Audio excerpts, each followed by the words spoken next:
Visakha AU ground లో ప్రధాని సభ ఏర్పాట్లు పరిశీలించిన హోంమంత్రి వంగలపూడి అనిత.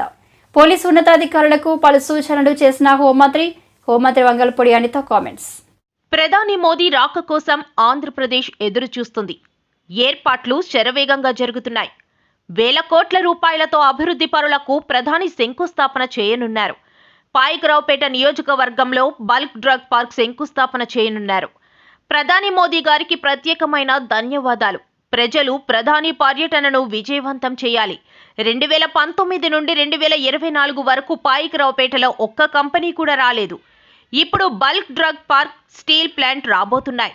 పెద్ద సంఖ్యలో ఉద్యోగ అవకాశాలు రానున్నాయి. పర్యావరణకు ఎలాంటి ఇబ్బంది లేకుండా చర్యలు తీసుకుంటున్నాం.